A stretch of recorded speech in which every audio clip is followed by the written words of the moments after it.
Bum. Well, welcome to the day after Halloween. And I hope you're just as happy as I am, because I'm pretty happy. And good news. You made it to the simultaneous sip. Anybody listening to this live, you're on time. And that means you're going to get to participate in one of the best things humans have ever done in the history of humans. And it goes back a little bit further than that, because there were the ape-like predecessors to the humans. And according to every science I've looked at, they also enjoyed the simultaneous sip. It's true. It's science. And if you'd like to enjoy it now, all you need is a cup or a mug or a glass of tank or gels, a stein, a canteen, jug, a flask, a vessel of any kind. Fill it with your favorite liquid. Have I mentioned I like coffee? And join me now for the unparalleled pleasure, the dopamine hit of the day, the thing that makes everything better. Especially what? That's right, antibodies. Here they come, antibodies. They need caffeine too.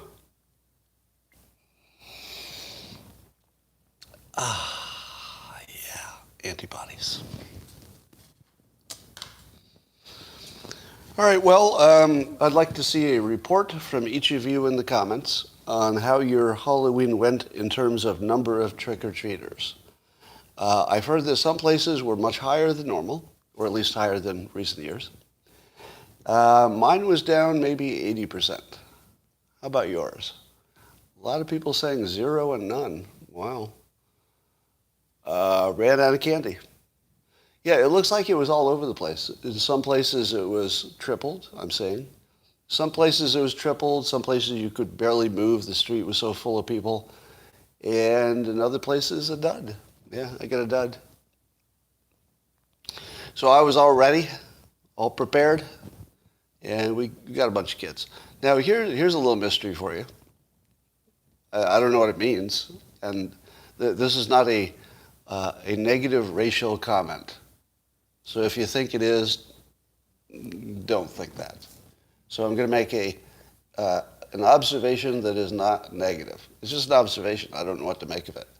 That the number of people who came to my house for trick-or-treat was down probably 80% from normal. But the composition of the kids was overwhelmingly Indian American and Asian American. Now, I live, near Silicon Valley. It's a high-tech place. We've got a pretty big population of both Indian American and Asian Americans. But it was crazy. Like the ratio of that or those two demographic groups, and I don't know what it means. I mean, I don't have a theory about why that should be, but it happened. I don't know. In other news, Rasmussen is reporting that 57% of likely U.S. voters think that Biden is a weaker commander-in-chief than Trump. 57% think Biden is a weaker commander-in-chief than Trump. Now, let me ask you this. How many of you are surprised by that? Is that the least surprising thing you've ever heard? Pretty unsurprising. I don't think that people quite appreciate that having a commander-in-chief who looks like a wounded elk. Basically, if your top person of your military looks like he can't find the car keys, it doesn't make you afraid of the military. I mean, it should, because the military is still going to be lethal. But 57% are already in favor of Trump as a stronger commander-in-chief. And apparently that's changed from 43% in May. That's a lot. So can we say with some certainty that the Biden administration is a failed administration? Is it too soon? Now, I think a lot will depend on whether Biden can get any big legislation through, any trillion-dollar spending bills. But I'm going to bet against that. I'm going to still bet against it. I don't think anything's going to get passed in the over a trillion range. But, I could be wrong. But we'll see. So I think that Biden will have no domestic success. He will look like a weak commander-in-chief. He will look barely functional. The border's a mess. It's going to look bad. All right, so I see all of your prompting, and I know you want me to talk about a rumor that President Biden had let's say, a bowel-related accident on his European trip. Now, here's my take. Maybe it happened, maybe it didn't. It's not going to be my topic. Okay? I want to say it as clearly as possible so you stop asking. I'm not going to talk about that. I just don't like that topic. It's not entertaining. It's not a way to start the day. And it's probably untrue, and if it is true, it's his business. I'm happy to criticize Biden for his cognitive problems, because that matters. And I'm happy to criticize him for his policies and blah, blah, blah. But that's really just a private health issue. That's a little too far, right?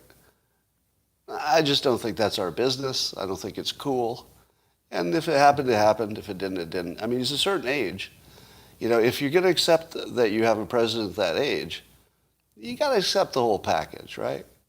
Like if we've said we'll take a president who's this age, don't act like it's a news story if he has health issues that are exactly what people have at that age. Let's not make that a thing. Anyway, I know it's fun and you enjoy it, but it's not my thing, so I'm not going to do it. Christina, my wife, had an interesting experience in one of the local Starbucks. She got her product and sat down with her sister, and was asked for her papers. In America, she was asked to show her vaccine card. She didn't have it with her. I think she's misplaced it. And by the way, if you misplace your vaccine card, I don't know what you do about that. Do you? Can anybody tell me what happens if you lose your vaccine card? Because I don't think there's a process for getting it back, is it? If you lose it, are you not shut out from society? It was at Starbucks. It was the server asked. CVS has a record. If you got it there, you can get a digital one. Yeah, she's got pictures of it, but I don't know if they suffice. I'm not sure a digital one even works, does it? Yeah. I don't know. But I've heard that other Starbucks are not requiring this, so it might be a local thing. I can easily imagine that they have an employee who's unvaccinated or something. So, maybe there's something special about that one. Now, they don't require a vaccination to buy things, just to be clear. Apparently, you can go stand in line and buy things without proving you're vaccinated. I think you have to be vaccinated and wear a mask. But I don't think you have to prove it just to buy stuff. All right. Well, that's pretty shocking and terrible. I saw something in a comment on Locals just before I got on that I'm going to steal the joke and extend it, okay? So there's a meme I saw, and I liked it so much that I wanted to borrow it and modify it a little bit. It goes like this. I didn't tweet it, but if you want to tweet it, you'll have to race to see who could be first. I said, you could eat Scrabble tiles and shit something more coherent than a Biden press conference. I just like that. You could eat Scrabble tiles and shit something more coherent than a Biden press conference. It's not bad. Not bad. And thank you for the meme that inspired it. You all want me to talk about the story about the Southwest pilot who, on his announcement, said, "Let's go, Brandon." A joke, obviously. But since it was a political joke, there was some blowback on the pilot. I don't know, forget what it was.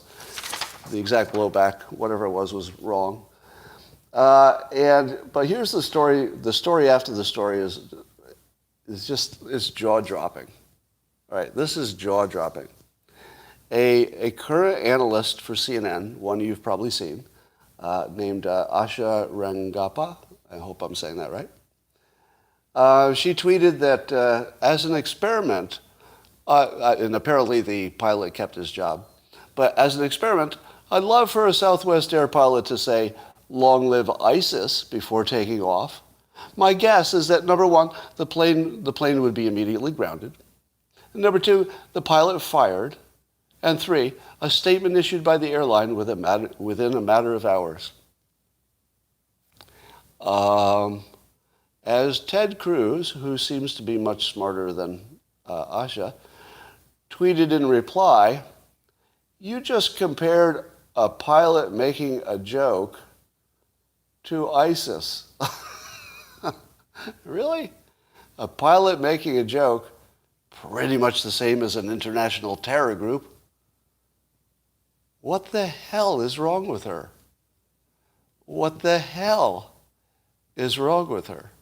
Now, it's one thing just to say the analogy is crap, but to even have a thought like that, how do you have a thought like that? Exactly.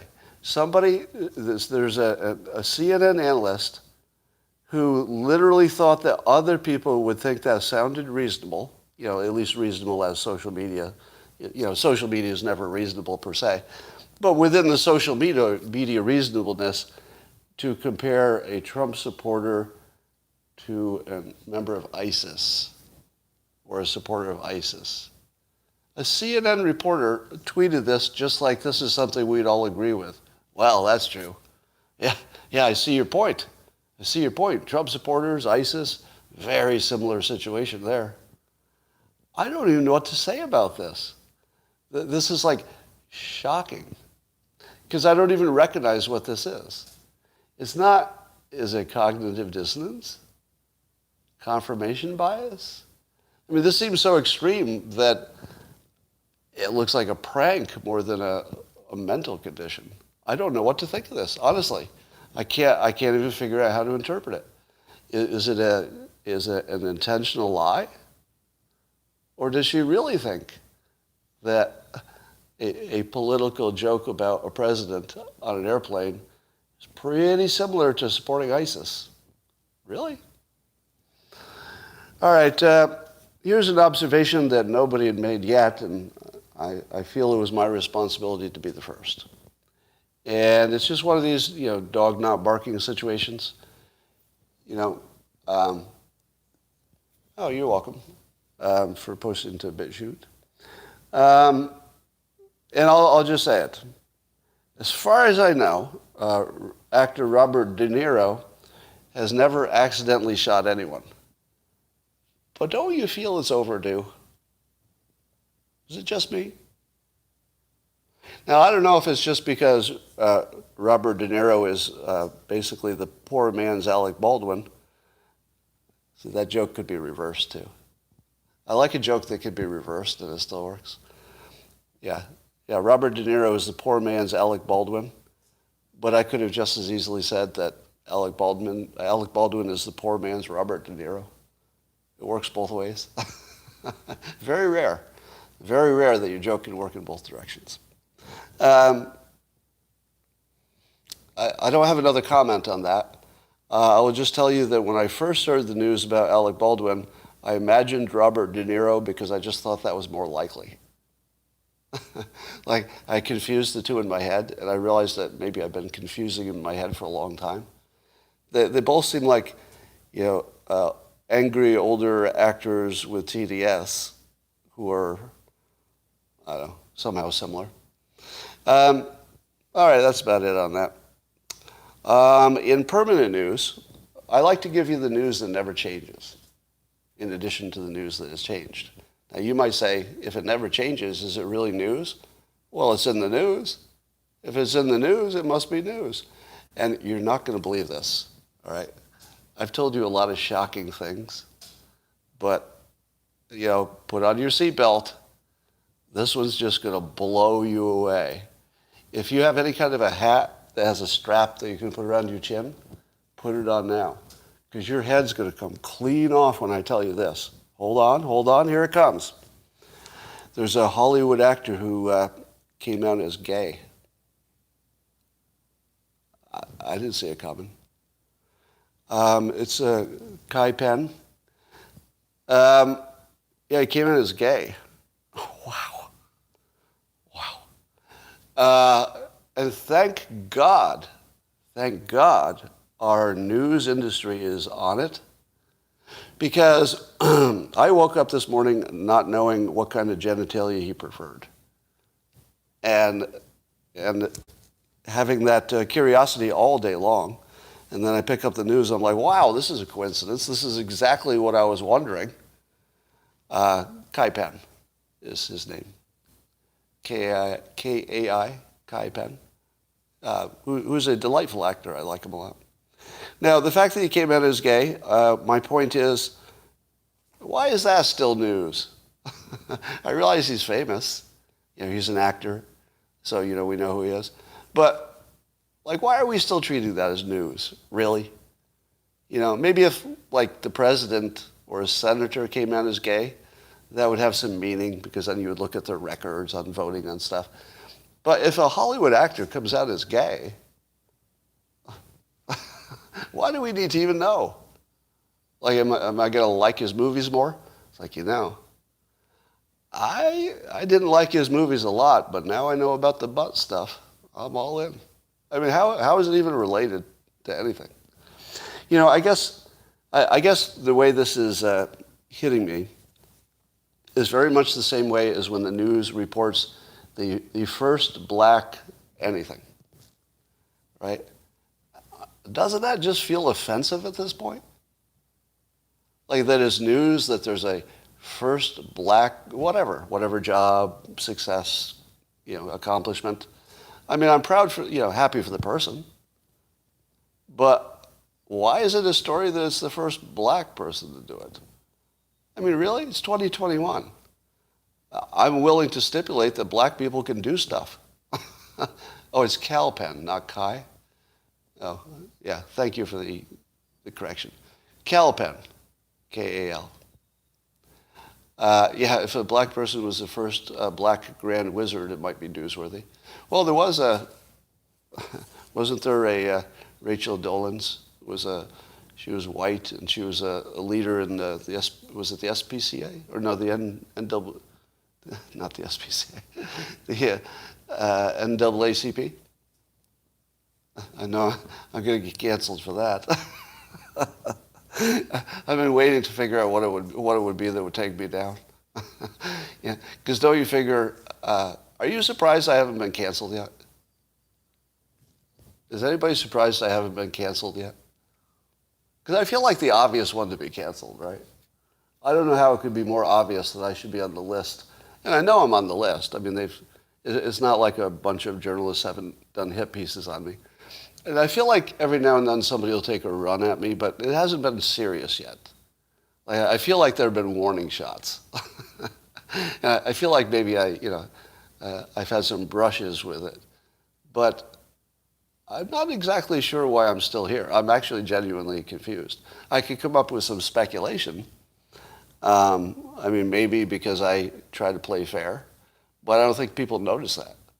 The people who would cancel you wouldn't care if you ever tried to play fair. I don't know. It's kind of a mystery. Biden's spokesperson, Jen Psaki, tested positive for COVID, as did, and by the way, we could try to make a story about how she maybe infected Biden and maybe he infected the Pope. I like the movie idea where somebody intentionally infects the president because the last booster shot was a fake booster shot, and the last one was actually full of virus right before he did an international trip. And the real play was to kill the other world leaders. So, they send Biden over there, and he's full spittle man. He's like getting up close to people and just spitting in their faces with his COVID. I mean, this would be a good movie, anyway. And then he shits his pants and dies. That would just be a perfect ending. So, anyway, Jen Psaki tested positive, and also Tim Ferriss. Tim Ferriss just tested positive. Now, Tim Ferriss is, young and super healthy and fully vaccinated, or at least 2 vaccinations, I guess. But I guess he's still having a little trouble. It sounded like, just from an Instagram post, that's all I know. But it looks like he said he was, I forget his exact words. He said he wasn't flattened by it, but it's not easy. That's with 2 vaccinations. And he's still got some heavy symptoms. So here's my take on this. Think of how many celebrities there are in the world. How many celebrities are there in the world? A lot, right? Because it's sort of our pastime. And famous people as well, politicians. Are we about to enter a phase where every single day there's a story about a famous person who got COVID? We are, right? The news is just going to be nonstop. Famous person gets COVID. Famous person gets COVID again. And another famous person got COVID. So you're going to see a lot of those. Question. Do you believe it is proven that natural immunity is superior than vaccinated immunity? Go. In the comments, your understanding of the science. Is natural immunity better than vaccinations, including boosters? Not sure for the individual. Now, that was a good answer. So there was somebody on Locals who's making this distinction, and I think it's a smart one, to ask yourself first, is it a question about an individual, and would you get a different answer than the question about what to do about policy? Because those could be different.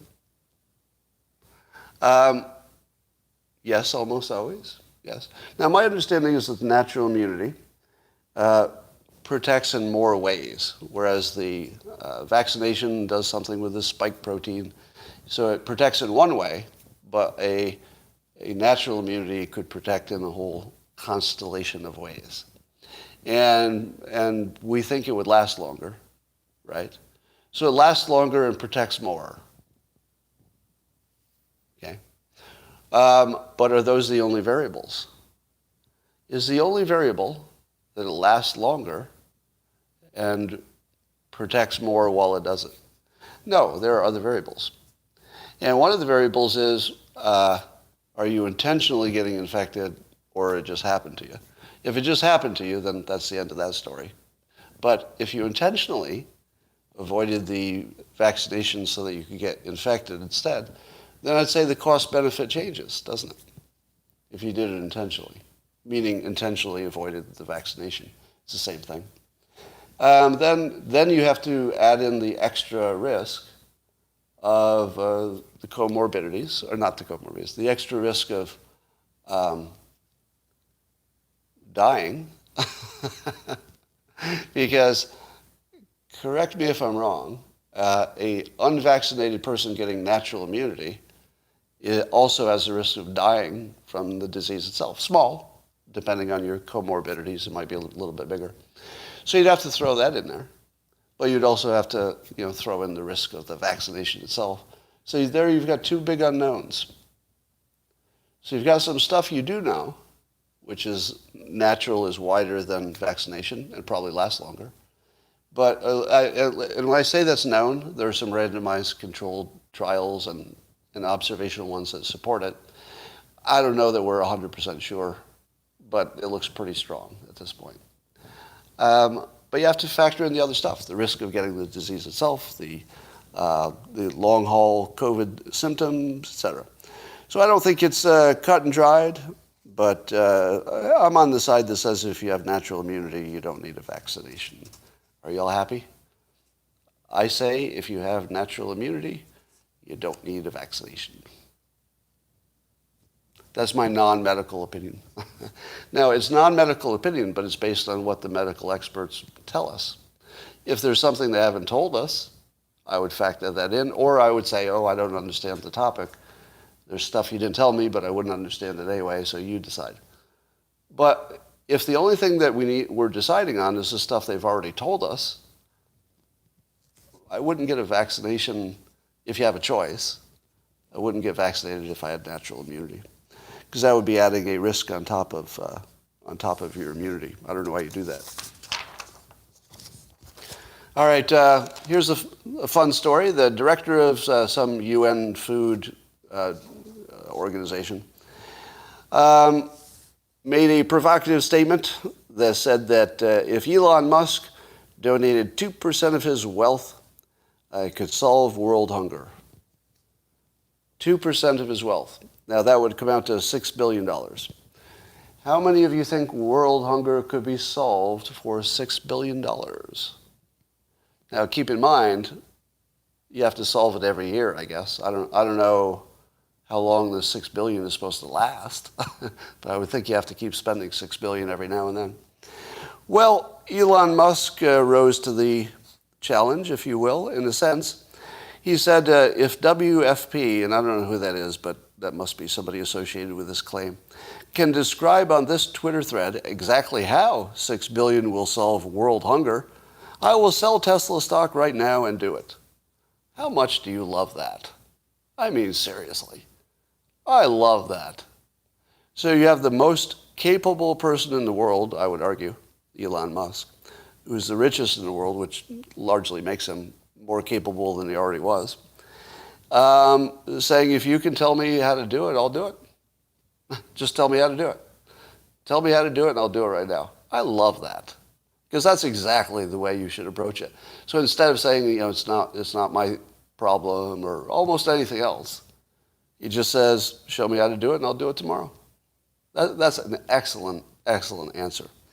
And so I too rose to the challenge. And I decided to figure out how Elon Musk could solve world hunger with $6 billion. And I'll brainstorm a few ideas and maybe I'll see a few more coming through on here. But the first thing is, don't limit your approach to buying food. If that's your approach, I'll buy a bunch of food, or I'll fund some farms, or I'll help the distribution of the existing food, because we do produce enough, we just don't get it at the right places. So Adam Dopamine on Twitter said, quite reasonably, that Musk could offer an X Prize. That's my paraphrasing of it. Offer $1 billion to whoever could solve the problem. Then if they solve it, he's out $1 billion, keeps $5 billion for change. And if they don't solve it, well, then it wasn't solvable, because nobody could solve it. Or at least it wasn't solvable with the brains and resources we have. So, there it is. Thank you. Thank you, Howard. Howard gets the award on YouTube. Because I really was wanting to talk about a different topic altogether. But until Howard's comment, I didn't want to do it. There are such things as, I'm going to get back to the Elon Musk thing, but I set a trap. I set a trap and I wanted to see who'd fall into it, and Howard did. The trap is this. I believe that the world is filled with NPCs, people who are programmed to only think in movie terms. And if you bring up feeding the poor, those people will reveal themselves because they can't avoid saying Soylent Green. If the topic is food and how to feed people, the NPCs will go into the comments and start just screaming Soylent Green. Soylent Green, Soylent Green. Did you see my comment yet? Soylent Green, Soylent Green, Soylent Green. Now, there's another kind of movie thinker that whenever you mention the idea of the simulation or reality not being what it is, the NPCs become immediately activated, and what do they start typing? If you talk about the simulation, what do the NPCs start typing? The Matrix. The Matrix? That's just like the Matrix. And you know what? It's never like the Matrix. Whatever it is that is the topic is never, ever like the Matrix. You're just reminded of it. And so if you want to figure out who the NPCs in the crowd are, just bring up the simulation theory or feeding the poor and just wait to see who says Soylent Green and the Matrix. And then just never talk to them again, because they don't have anything to say. They're just NPCs. Sorry, Howard. I think most of you know I'm kidding, but let me say, not kidding. For everybody who mentions the Matrix or Soylent Green, everybody else is bored with you. We're all bored with you. Like, seriously bored. Just so you know. Your friends can't tell you when you say it in person, but I can say it because I haven't met you in person. All seriously bored by those two references. All right, let's get back to how Elon Musk could somehow feed the poor with $6 billion. One would be an X Prize, so maybe somebody else can figure it out and collect the prize. But I put my own idea here because although I'm not somebody who could build a multi-trillion-dollar company, which I'm sure Elon will do eventually. I think it's worth $1 trillion or so. Whatever it's worth, it's a lot. Or his combined companies anyway. So here's my idea, because I'm more of an idea man. More of an idea man. Oh, WFP is World Food Program. Thank you. And I suggested on this same thread with Elon's question that he could spend $1 billion developing algae farms. Algae farms.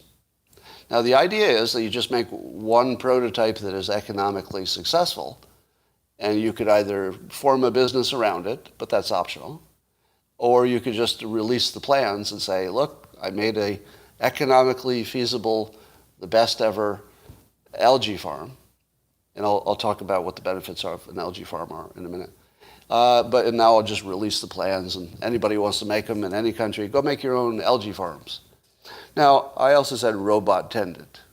Now, I don't think you need necessarily the robot part, but it might lower the prices and make it more interesting for somebody like Elon Musk. So here's the thing about algae. Number one, there are all kinds of different algae. Some would be edible, some wouldn't be. Here you go. I'm deleting this guy again. Persistent. You're very persistent. So there are lots of different algae, and they can be used for different things. Some can be turned into various products and fuels. So some kinds of algae can be turned into fuel. And you can sell it for a variety of commercial products, things you can make out of it. So you can make food out of it, that's one thing, and it would be high protein and high yield. But there are other ways to make food. So why is algae a good idea? Here's why.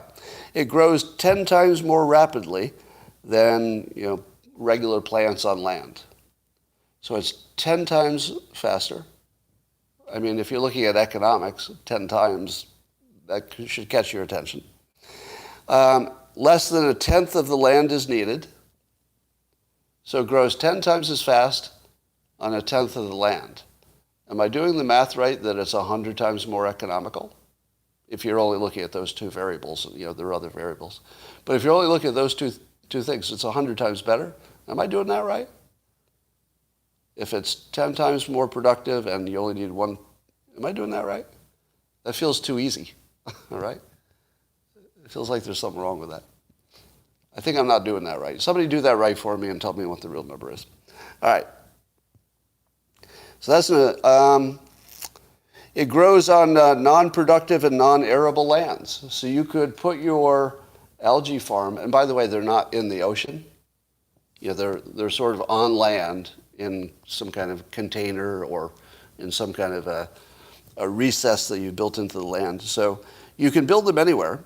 And even if you don't have a lot of water where you are, it doesn't matter. Because it turns out they reuse the same water. They don't have to filter it. So you can just put the algae in the whatever water it's in and just keep that water there and replace whatever evaporates, and that's it. So it's not a big water problem. And it can be fertilized more efficiently than land crops. That's another advantage because it's in water. And there's no wasteful fertilizer runoff, so you have environmental advantages. And remember, it's not in the ocean, so you're not polluting the ocean. It's self-contained. And it could be a source of biofuel and blah, blah, and co-products. And the thinking is, at least a few years ago, that you could build a prototype that would give you food but also commercial products that could be sold for profit, and that it already looks profitable on paper. Now, the only thing I would ask somebody like Elon Musk to do is figure out the smart way to do it. There's probably a smart way to do it that isn't exactly the way it's being done, don't you think? Just like there's a smarter way to build a rocket and a smarter way to build a car. So if Elon Musk could put $1 billion into algae farms, primarily for the research and then the engineering of it, to build a prototype that's economical and reproducible, there you go. $5 billion, keep the change. So he's got $6 billion to spend. I feel he could get there with $1 billion. Now, why couldn't somebody else do this? Why couldn't somebody else figure out the best way to build an algae farm that could solve world hunger? Because they're not Elon Musk, right? It's not an accident that he continuously does things that other people can't figure out. I mean, not just personally with his engineers. It's because his main skill stack is engineering. And I guess he's really good at it. And he hires people who are also really good at it. So I don't think that letting farmers build algae farms is the way to produce them. The problem with farming is I don't think it attracts engineers, right? High tech does, because that's where the money is. But how many top engineers are going into agriculture? I don't know the answer to that, but I'm guessing you're not getting the best and the most of them. So you take somebody who's clearly capable and can finance it, and just say, okay, build a team and go see if you can make some algae farms. First figure out if it makes sense, but if it does, go see if you can build the best one. It might require robots. But if you're putting them in poor places, the labor is cheap, so maybe the robots are too expensive there. I don't think hydroponics is anywhere near as efficient as algae. Now, what does the algae taste like? I don't know. I think you can grind it up and turn it into a protein product that could be added to anything. My guess is that you could flavor it and put it into protein powders and all kinds of stuff. So you're not going to be eating it the way seaweed tastes, right? It's not going to taste like algae when you're done, if you do it right. All right, yeah, you can make oil out of it. You can make all kinds of stuff. Terry McAuliffe, who's running for governor, has gone full racist. And he said he's calling for the Old Dominion state, well, let's call it Virginia. That is such goofy writing. I don't know where I saw this, on one of the websites. Don't write like that. Don't ever be the person who says, the Old Dominion state, it's Virginia.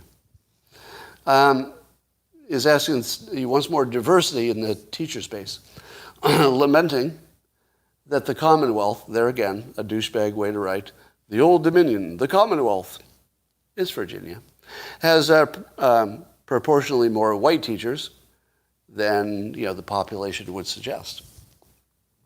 And he's promising a program aimed at attracting non-white teachers. Let me ask you something. Isn't that a racist dog whistle? That's right, actually it's not even a whistle, it's right in front of us. Because what would be the process for changing the mix? There's only a few ways that I know.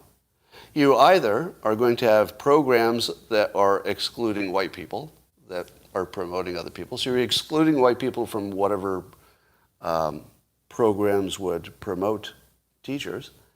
You're probably not going to hire as many white people, so white people are discriminated against that way. And maybe you wouldn't promote them, because you probably have an administration problem that's the same as the teacher problem in terms of diversity.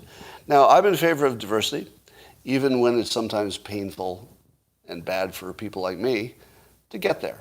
Because I think it's a big enough problem to have, that you need to take an axe to it, not a scalpel. But if somebody's running for government and they're saying right out loud that they're going to discriminate against an ethnicity, that's disqualifying. Isn't it? Isn't it? Isn't it disqualifying to say you're going to treat the races differently? How is that not disqualifying? I mean, the difference between woke and racist has just disappeared. If you get woke enough, I guess you're just a racist, right?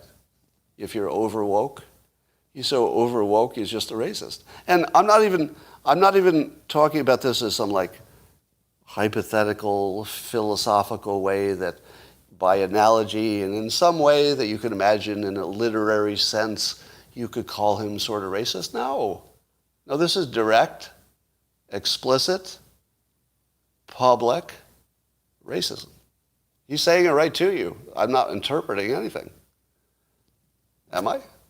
Am I over-interpreting this? I don't think so. It looks like direct racism. Now, the other problem, and there's so many problems here, is when did we stop making children a priority, or their education at least? Don't we need, as a civilization, to do a good job with the children? It's not really optional, is it? Is it optional to do a good job raising children? Like if you want to be a strong civilization? It's not really optional. And while I am fully on board with having more diversity, it does give you two objectives, and you can't have two top priorities.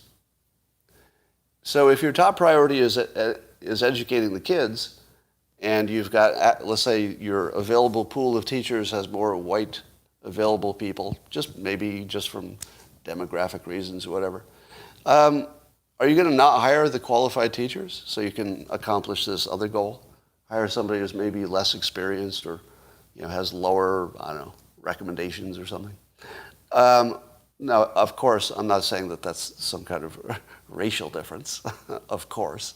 I'm saying that you could have many situations in which if you restrict the number of people you can look at to hire, just as a concept, as soon as you narrow the number of qualified people you're willing to consider, you should get fewer qualified hires because you got a big pool and you're excluding a whole bunch of people without looking at whether they're qualified or not.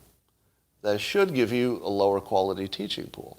Not because they're ethnically different than the other people. It has nothing to do with race. It has to do with limiting the pool. Right?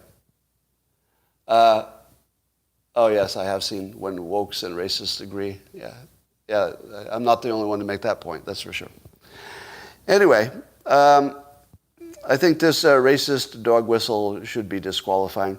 We'll see if Terry McAuliffe wins. I guess this race is being treated as the canary in the coal mine. It's the early warning for what's going to happen in the midterms and beyond. Yes, Ryan Long made that observation about being woke and being racist ends up looking the same. So that is what I wanted to say today. Now, I should point out that Terry McAuliffe sent his own children to private school.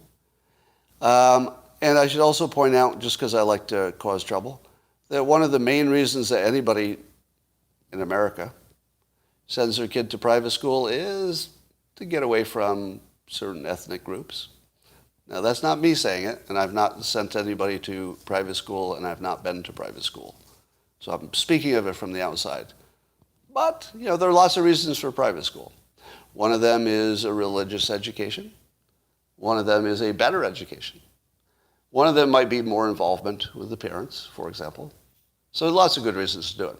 And as someone responded to me on Twitter, in my town, people are not using private school for any racial reason because we don't have enough racial diversity here in the first place.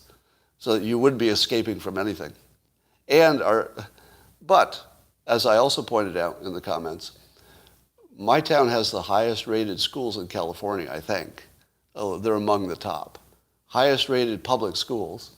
And people still put their kids in private schools. So there's still good reason. It has nothing to do with the quality of the school per se or the mix of the school. There's lots of reasons to do it. Control, etc. But I think Terry McAuliffe's got a big problem because he's prescribing more racism for schools that he wouldn't send his own kid to.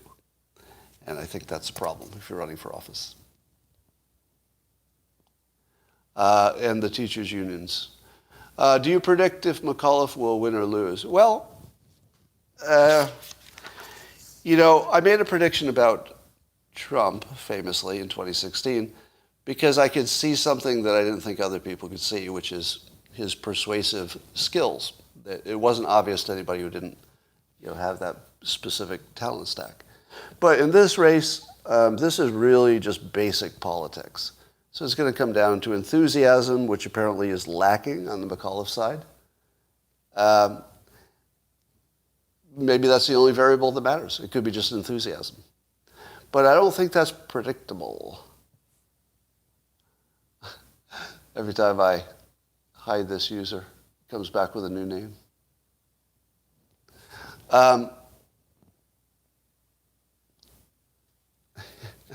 Somebody's saying on Locals, we're going to get another black mayor in New York City, presumably, and it will be noted as the second black mayor.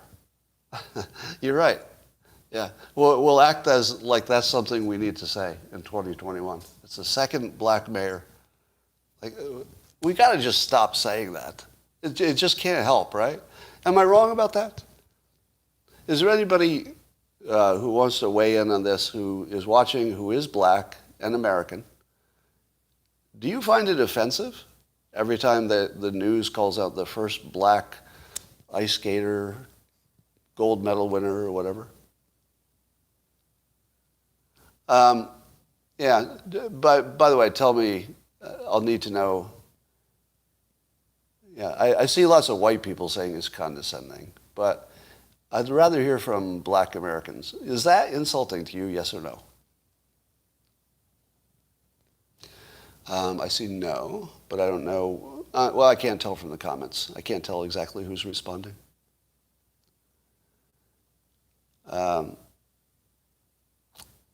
Yes, I identify as black. That's correct.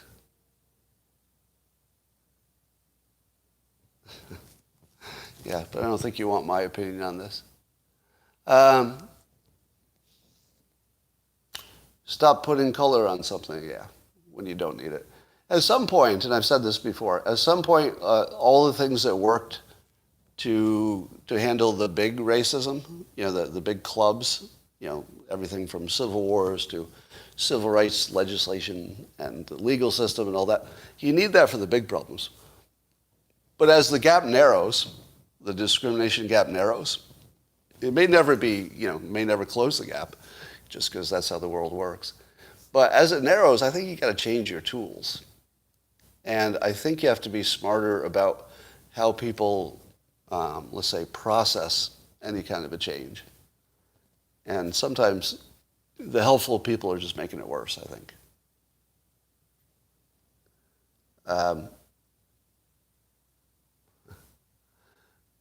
It's not a lie if you identify that way. That's right. How will we know who wins? Well, yeah, you got that problem. Are those Virginia election systems, are they fully auditable and instantly? I would love to hear your take on the $450,000. I think there's some fake news about illegal immigrants would get a bunch of money if they're illegal or something. That's fake news, isn't it? The $450,000 thing. I saw it. I think I saw it only on social media. As soon as I saw it, I just that's fake. I didn't even look into it. It just looks so obviously fake. So I'm seeing people say it's not fake. It's being considered. Oh, you're talking about a settlement. Settlement. Okay, that's different. As a settlement for people separated at the border during the Trump administration. Oh, okay. Okay, so it's not really even about the immigrants, is it? So it's really just an anti-Trump thing, isn't it? I think to make Trump look worse, they have to do some reparations to people he had an impact on. So I don't even think it's about the dollar amount. It's just, must be just some way to make Trump look bad, right? It's based on a lawsuit. So there's a lawsuit out right now that's asking for that much? Yeah, I don't know where they get that number.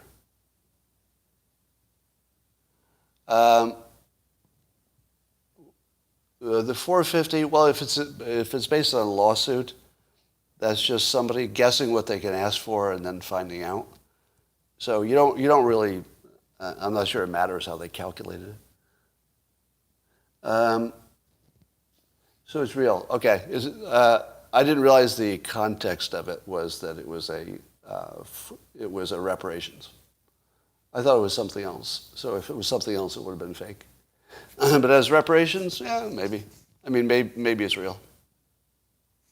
But I'm gonna say I don't think it's gonna happen. So it doesn't matter. You don't think it's gonna happen, do you?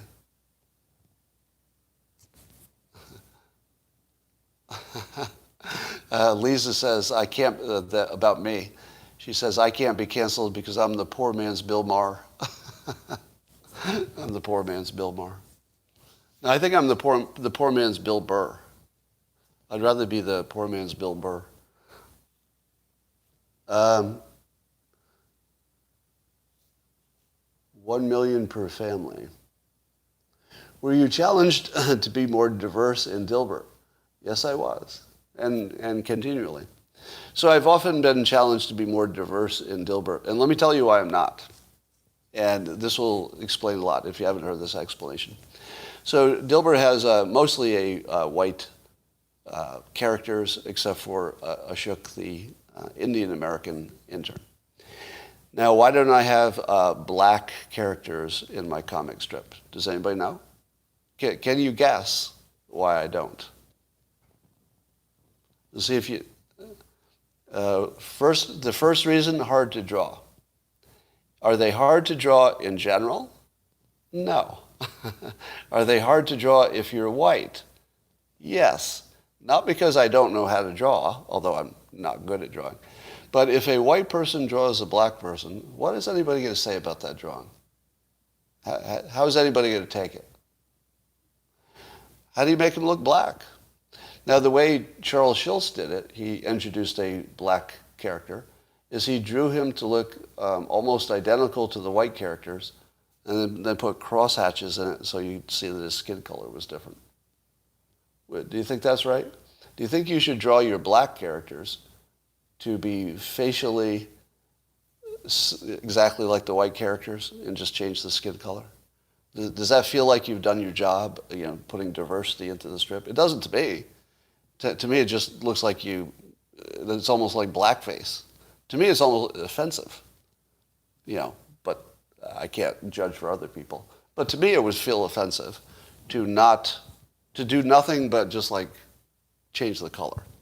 So it's really hard to draw a black and white drawing and show color, although it could be added later. But it doesn't run in color everywhere, so that's a problem. All right, that's the first problem. What's another problem? What's the second reason that I don't have black characters in Dilbert? Because I would be called racist by black people. How do I know?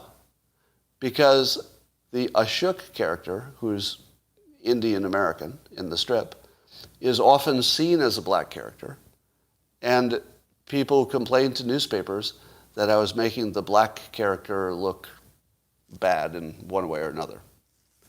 So without even testing it, I already know the blowback. Mistakenly thinking I had a black character was enough to get me almost canceled. Just think about it. Mistakenly thinking I had a black character almost got me canceled. Imagine having an actual one, where I can't say, oh, you just got that wrong. That's not meant to be a black character. Of course it would be worse. Now imagine all the jokes I do. Do I do jokes that make the character look good? Which of my characters do I make look good? The boss? Nope. So I can't make the black character the boss, or a boss, or senior management, because I mock senior management the most, right? So I can't introduce a black character that would just look racist, because I'd be mocking that character just like the other characters. How about I just add a black engineer to the staff? Do I treat the main character, Dilbert, as if he has all good qualities? Nope. All of the Dilbert cast have major flaws, personality flaws. Or they're dumb, or they're something, right? Now, if you take that away, there's nothing interesting. It's their flaws that makes the comic, right? It's all about the flaws. But if I were to add a flawed black character to Dilbert, do you think I could get away with that? Not a chance. Because people would only see that one comic. People who had never read Dilbert before would be sent that one comic, and they'd say, oh, I can tell from this one comic who I'm dealing with here. He is clearly making this black character look stupid, and that's all you need to know. Or racist. Cancel him. Because you can't broadcast context when people can so easily take one comic and forward it. So I can't keep the context. If they understood that the context is all the characters are mocked for their flaws, well, then I might get away with it. But I can't. That's not doable. That it would be taken out of context immediately. Let me give you an idea how dangerous it is. The Nancy comic, a very ancient comic called Nancy. I once talked to the creator who took it over from the original, and he talked about how he did a joke that was based on how photographs, if you take the negative of a photograph, it reverses the colors. And so one day he reversed the colors of his comic and made all the things that would be filled in with black, white, and made all the things that would be normally left blank with no color, he filled them in with blank. And that included the main character. So the main character was, black, as was, the background and everything around her. So you could tell that it was like a photographic negative. And this was the punchline. The punchline was she was feeling a little negative today. Because the joke was she was drawn as a photographic negative. She was feeling a little negative. And he got canceled from a major newspaper. Because black readers wrote in and said, really, the black character is the negative one? Oh, really? All the white characters are positive, but just one black character, the only one you've ever had in the comic, one time, and that's the negative one. I see what you're doing with your racist whistle. Canceled. That's how sensitive it is, right? So I do have a plan for introducing a black character, but I haven't figured out how to execute it without being more cringy than that I can handle. And here's the non-cringy part. I would get some black activists, especially if they have any artistic background, to design the character for me, including the flaws. That's the important part. So the flaws would have to be designed by somebody who's clearly not a racist, and then I could maybe execute on those flaws. I would still get almost canceled, but I could always pull out the card that I didn't design the character. It might protect me. It might protect me. And it might actually make things interesting, right? People would watch just to see if I'd get canceled. But, oh good, you like the micro lessons. Yes, I might lose creative control of my comic. That's true. Now, there are a number of black artists who have black characters. Now, they, of course, don't have any problems. That would solve the problem. It's just be black. Yeah, Ta-Nehisi Coates, I was actually thinking about him. Yeah. It would have to be somebody who has maybe some artistic background, right? I wouldn't want, an engineer to design it for me. Chappelle, interesting. Although, yeah, I don't know, but Chappelle's not an activist. I'd rather have somebody like, Kendi or somebody. Somebody who's really got serious activist credibility. Darren Bell, yeah, black cartoonist, very successful.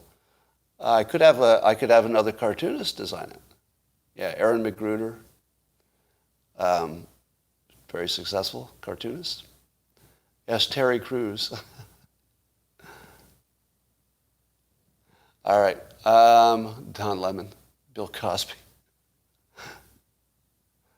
Not all of your suggestions are winners.